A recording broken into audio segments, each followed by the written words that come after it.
Oshwall and the Jade Tiara by Oliver Turners. Oshwall and his classmates were busy copying spells into their spellbooks. But just as Oshwall was halfway through the tricky word snuzzle-dozzle, a loud scream echoed from the palace halls. Someone was in trouble. Oshwall leapt from his chair and tore through the winding palace halls. His goblin feet thudded against the rug as he followed his sound. It was unmistakable. The scream had come from Princess Amara's room. Was she all right? Oshwall skidded to a halt outside Princess Amara's rooms. He expected monsters or fire or a shattered vase, but there was none of that, just big sobs. Oshwall gently approached and asked, "What's the matter, Princess?" Through sniffles and hiccups, Princess Amara explained, "I left my favorite tiara, the jade one, right there, before lunch.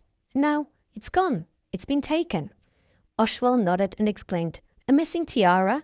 That is just the job for me." Oshwall asked for permission to search the room. He started with a drawer of the dressing table. There was no tiara there, just an old circlet and sweets. A lot of sweets. Someone definitely had a sweet tooth. But what was that? Oshwall leaned in closer to the dressing table. A scratch? Yes, but not from a person. Claw marks. He narrowed his eyes and sniffed the air. Could a kobold have snuck in and stolen the tiara? Next, Oshwall tiptoed to the curtain. He yanked it back with a mighty whoosh, but no villain leapt out. The curtains were just hiding a window, a gentle breeze, and a pretty vase of flowers. Oshwall's goblin gut told him this mystery was just beginning. Oshwall scanned the room once more. Then he saw them. Footprints. "These are too big for kobold prints," Oshwall muttered. Nose nearly on the ground, he followed the steps out to the balcony.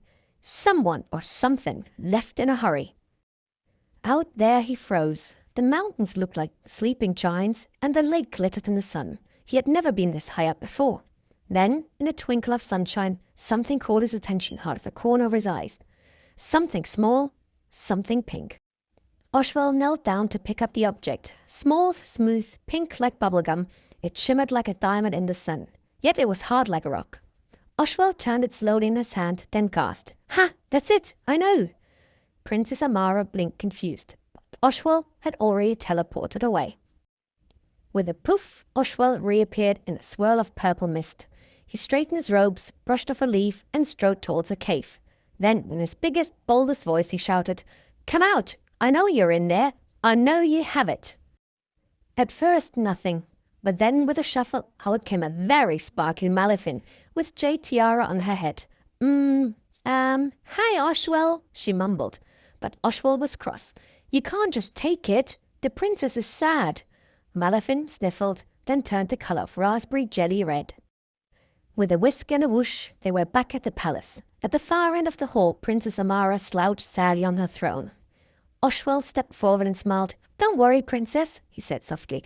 "I've solved it. It is all right." Sheepishly, Malefin stepped forward. "I'm sorry," she mumbled. "I was flying by and saw it sparkle and thought maybe I could be a princess too, with pretty dresses and crowns, just like you." Princess Amara blinked, then burst out laughing.